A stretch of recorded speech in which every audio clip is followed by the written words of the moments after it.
Señor, abre mis labios y mi boca proclamará tu alabanza. Gloria sea al Padre y al Hijo y al Espíritu Santo, como era al principio, ahora y siempre, por los siglos de los siglos. Amén.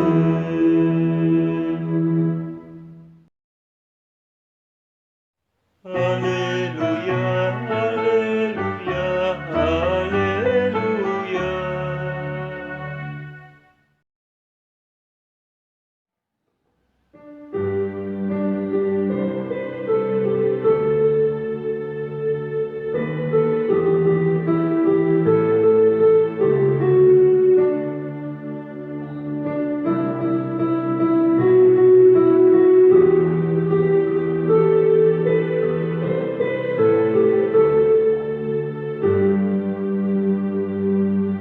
Venid, aclamemos al Señor, demos vítores a la roca que nos salva.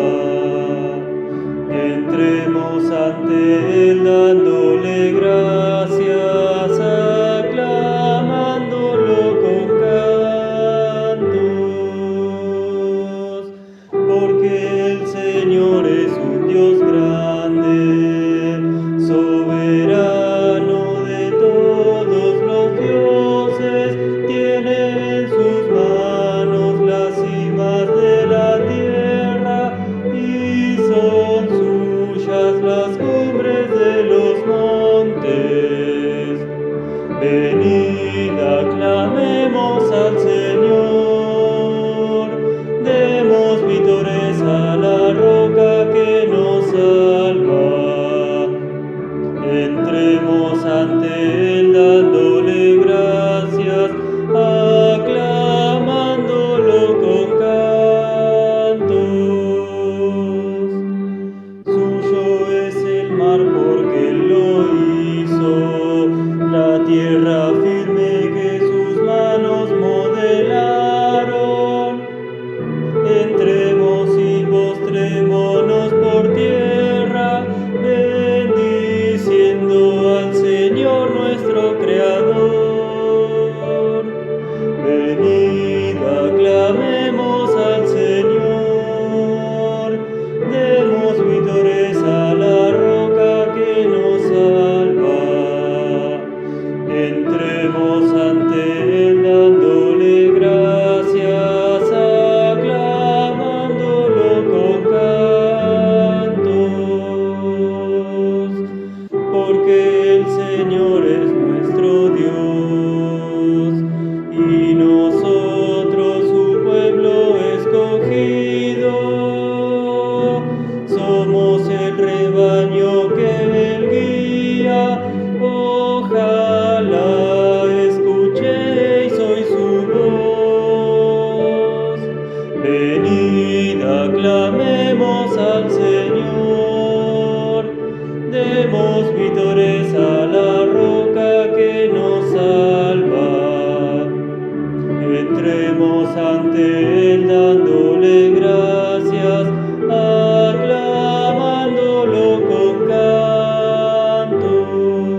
se encuentra escrita en el libro del profeta Ezequiel, en el capítulo 36, versículos 22 hasta el 28, y escrito está: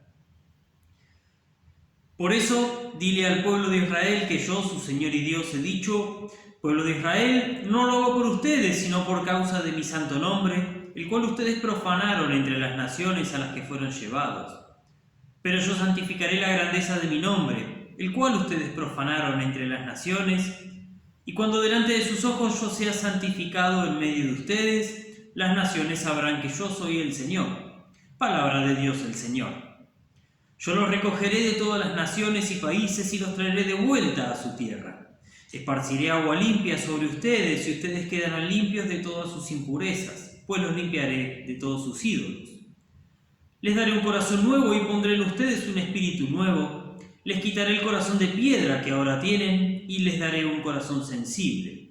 Pondré en ustedes mi espíritu y haré que cumplan mis estatutos y que obedezcan y pongan en práctica mis preceptos. Y ustedes habitarán en la tierra que yo les di a sus padres y serán mi pueblo y yo seré su Dios. Señor, ten piedad de nosotros. Demos gracias a Dios.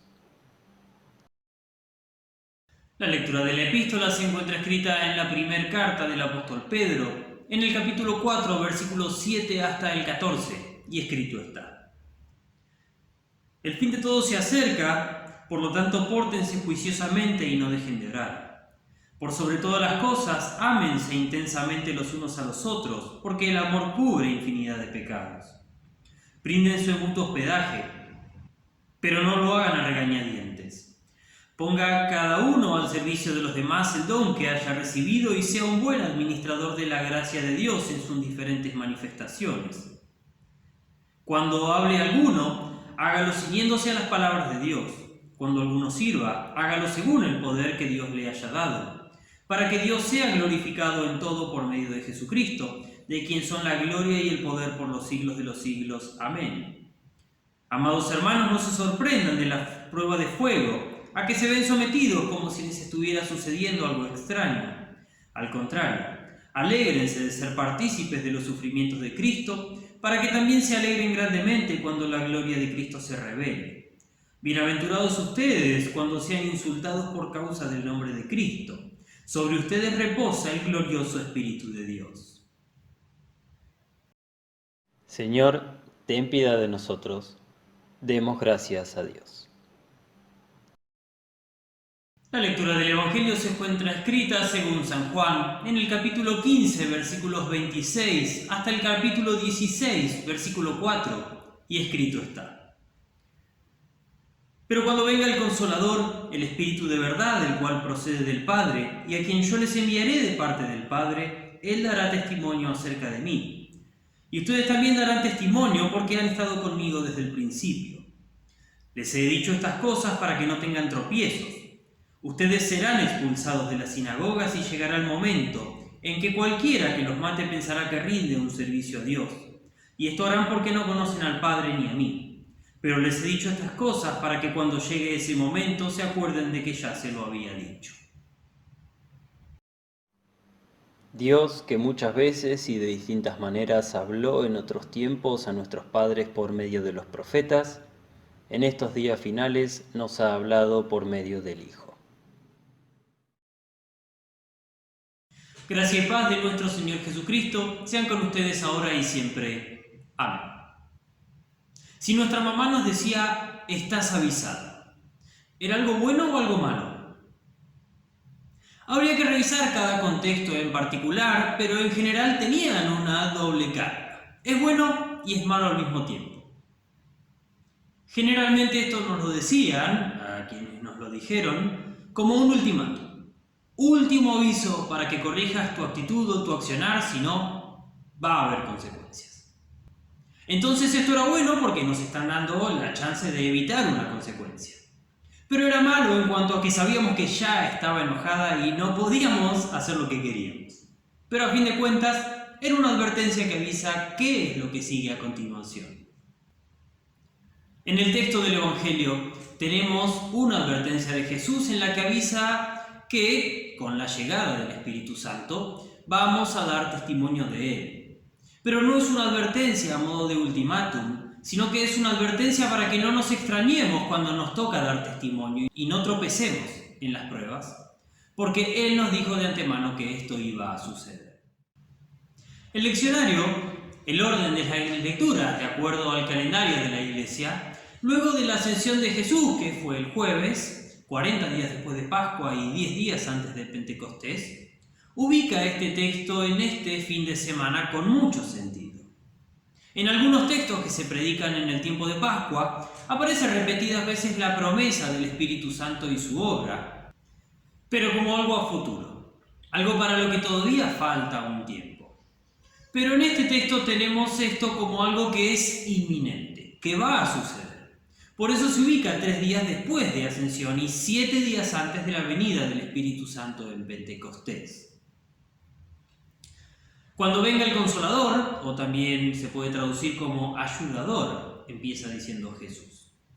No pone condiciones o no dice si viene, si es que por esas casualidades aparece, sino que dice cuándo. Es un hecho que va a venir. ¿Qué pasa cuando venga? Él dará testimonio de Jesús. Esto es fundamental en la teología porque nos muestra claramente cuál es la obra del Espíritu Santo. Hay iglesias, si se las puede llamar así, que dicen que el Espíritu Santo se manifiesta libre y de distintas formas, no que actúa en la palabra para obrar fe y entregar a Cristo y su justicia. Recuerdo una vez una persona que me dijo que el Espíritu Santo se le manifestaba en forma de risa, a su padre en forma de llanto y a su madre en forma de revolear sillas. Ríanse y crean que es una fábula, pero es una historia real. ¿Qué clase de testimonio daría el Espíritu Santo acerca de Jesús revoleando sillas? Eso es una pavada, no una manifestación del Espíritu.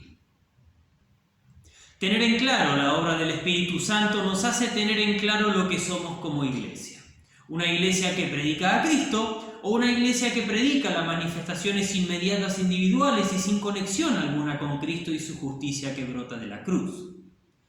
Y Cristo aclara a continuación cuál es el modelo correcto de iglesia cuando dice: y ustedes también darán testimonio de mí. La iglesia es la que ha recibido el testimonio de Cristo por el Espíritu Santo y da testimonio de este mismo Cristo, no de pavadas. ¿Alguien sabe a qué se refiere exactamente Jesús con testimonio? Para que se den una idea, la palabra en griego es martireo. ¿Suena parecido a alguna palabra en español? Mártir. Jesús dice que el Espíritu Santo martirece, dará testimonio en futuro. Y los discípulos martirei, que la traducción lo pone igual como ustedes también darán testimonio. Pero vamos a tener una clase rápida de griego koiné, griego común, del vulgo, de la calle en los tiempos de Jesús, y también idioma del Nuevo Testamento. Martirese es un verbo en futuro de la raíz martireo, que significa dar testimonio. Sabemos que está en futuro por la sigma, que es una S, martiresei. Esa sigma nos indica que estamos frente a un futuro. Ahora bien, para los discípulos Jesús usa martireite, que es la misma forma para la segunda persona del plural en presente indicativo voz activa y para la segunda persona del plural en imperativo. Pasando en limpio es una indicación de algo actual, presente, o es una orden de algo que hay que hacer. Dan testimonio o den testimonio.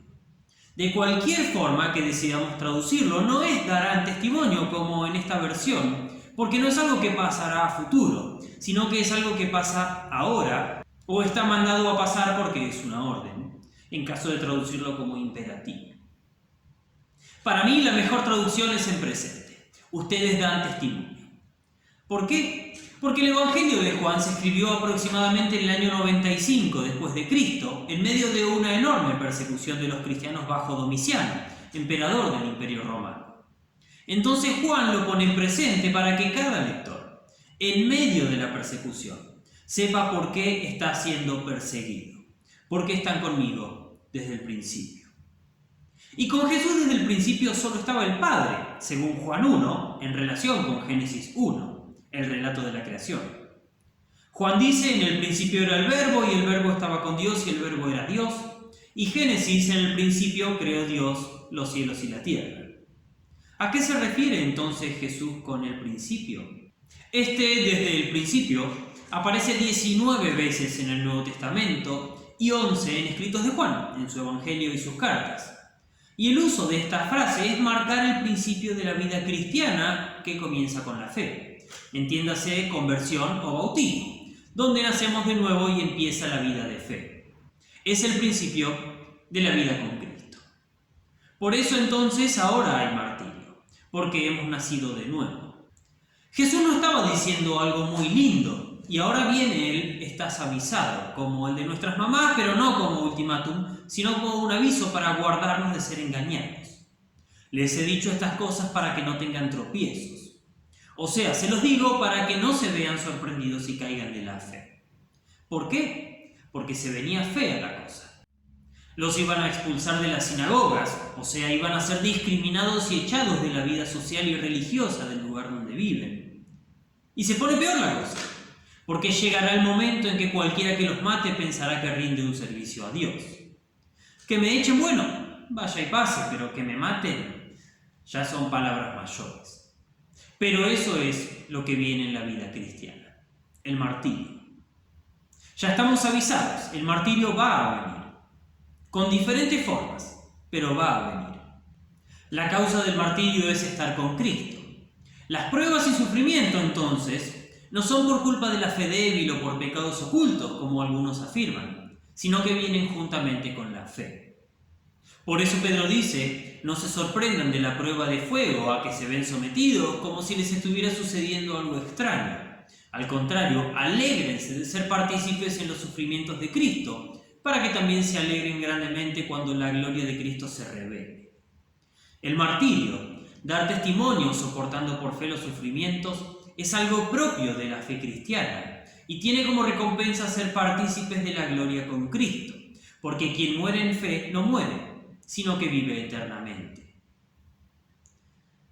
¿Cuántas veces, sin embargo, callamos nuestra fe, no damos testimonio, para no caer en este martirio de la burla y la discriminación por ser cristianos? Y es algo totalmente natural del pecador esta vergüenza, ya que desde la caída en pecado existió esta vergüenza, cuando el hombre y la mujer luego de la desobediencia vieron que estaban desnudos y se cubrieron. Y cuando oyeron que Dios andaba por el jardín se escondieron, porque estaban desnudos y tuvieron miedo. Escondernos y tener miedo o vergüenza es propio de la humanidad desde la caída en pecado. Pero aparte de la vergüenza, ¿cuántas veces en las pruebas no nos acordamos de esto que nos dijo Jesús? Más bien lo olvidamos y pensamos que como cristiano todo va a ir bien en el mundo porque Dios nos ama. Entonces surgen pensamientos como, ¿por qué me pasa esto a mí? ¿Por qué Dios me hace sufrir? Dijo que era amor, pero no estoy viendo su amor en estos momentos. Y estos pensamientos terminan siendo más, como dicen aquellos predicadores del espíritu libre. Sufrís porque Dios no te ama, porque tenés fe débil o un pecado oculto. Y así pecamos desconfiando de Dios y olvidando su palabra. Por eso necesitamos acordarnos de esta palabra que nos dijo y arrepentirnos por haberla olvidado, para que nos dé consuelo a través de su Espíritu Santo. Por eso Jesús avisó esto de antemano, para que nadie nos mienta, nos engañe y nos aleje de la fe a causa de los sufrimientos, con promesas vanas y mentirosas que el propio Cristo no hizo. Porque muchos, incluso pensando que sirven a Dios, van a hacer el mal a los de la fe. Y esto no es un mensaje de Jesús para el judaísmo de los tiempos bíblicos, sino que es un mensaje para todos aquellos que atentan contra los de la fe, incluso de aquellos que se hacen llamar cristianos y que creen rendir servicio a Dios predicando mentiras. Y Jesús no lo avisó desde la comodidad de su trono, sino que este aviso es previo a su crucifixión, porque Él no es ajeno a nuestro sufrimiento, sino que nosotros cuando sufrimos nos unimos a Cristo en sus sufrimientos, tal cual decía Pedro. Los sufrimientos del cristiano no son ajenos a los de Cristo, que tomó nuestro lugar. Se hizo como nosotros para poder sufrir Él un castigo que nos tocaba a nosotros. Él sufre por nosotros, porque como asumió nuestro lugar, Cuando sufrimos, también sufre Él con nosotros. Del mismo modo, también compartiremos con Él su gloria. También frente a nuestra vergüenza y nuestro miedo a la hora de dar testimonio, Él no tuvo vergüenza de humillarse hasta lo más bajo y hacerse siervo de todos, sino que descendió de su trono sin importarle su estatus. Tampoco tuvo miedo a la hora de enfrentar la muerte en la cruz, sino que se presentó como ofrenda delante del Padre, para ser testimonio en lugar nuestro, para ser Él mártir, en lugar de todo el mundo. Cristo, al anunciar estas noticias no tan gratas, no está siendo perverso con nosotros, sino que nos está advirtiendo para que en la hora del martirio, del sufrimiento, recordemos que no está fuera de lo que Él anunció. No es algo extraño, no es algo malo en sentido amplio, sino que amarlo a Él nos hace ser rechazados por el mundo. Pero no estamos solos en esto, sino que Él está con nosotros por su muerte en la cruz, en la obra del Espíritu Santo. Cristo está siendo pastoral con nosotros y nos está guardando con su palabra del engaño del mundo. No hay cristianismo sin cruz, porque sin la muerte de Cristo no habría cristianismo, y esta cruz marca la vida del cristiano desde su bautismo, porque el mundo nos rechaza. Por eso en nuestra vida no nos sorprendemos de las pruebas y cruces que nos tocan atravesar, sabiendo que esto va a ser así, que nuestro Señor no nos engañó con promesas y esperanzas falsas, sino que tenemos una promesa que es certera. Aunque el diablo, el mundo y nuestra propia carne quieran hacernos desconfiar de ella una y otra vez. Pero Él ascendió para enviarnos al Espíritu de verdad, que nos da consuelo en la verdad, porque en palabra y sacramentos nos trae a Cristo, que es la verdad, para obrar y fortalecer nuestra fe y darnos perdón de pecados. Por eso en el Padre Nuestro también no solamente oramos líbranos del mal, sino también hágase tu voluntad. Porque esperamos todo de nuestro Padre Celestial, especialmente que impida y desbarate todo engaño y mal propósito que impida que recibamos a Cristo en palabra y sacramentos. Por eso, a nuestro Señor Jesucristo, con quien participamos de sus sufrimientos por la fe, para luego participar también de su gloria, junto con el Padre y el Espíritu Santo sea la gloria por los siglos de los siglos. Amén. Y la paz de Dios, que sobrepasa todo entendimiento, guarde sus corazones y mentes en Cristo Jesús. Amén.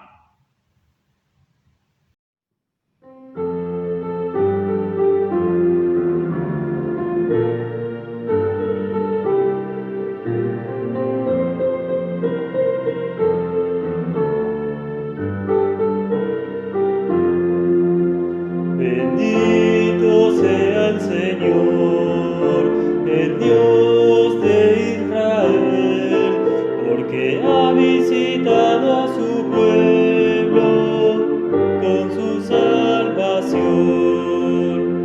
Dios ha levantado su Hijo el Salvador en la casa de su siervo David, según había dicho en tiempos antiguos por medio de los profetas que hablaban por él. Bendito sea el Señor, el Dios de Israel, porque ha visitado a su pueblo con su salvación. De los enemigos nuestro Dios nos rescatará, y de aquellos que nos odian también. Recordará su alianza y su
Bendito sea el Señor, el Dios de Israel, porque ha visitado a su pueblo con su salvación, a darles la salvación.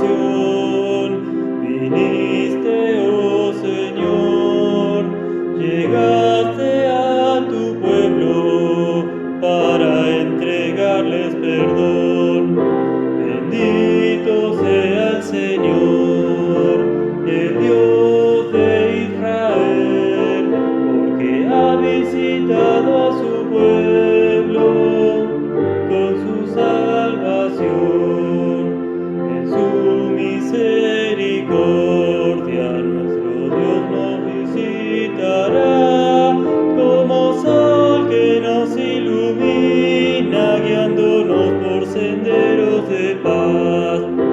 Bendito sea el Señor, el Dios de Israel, porque ha visitado a su pueblo con su salvación. Gloria al Padre eterno, gloria a Dios Hijo Jesús, gloria al Espíritu Santo por los siglos y siglos sin fin. Bendito sea el Señor, el Dios de Israel, porque ha visitado a su pueblo con su salvación.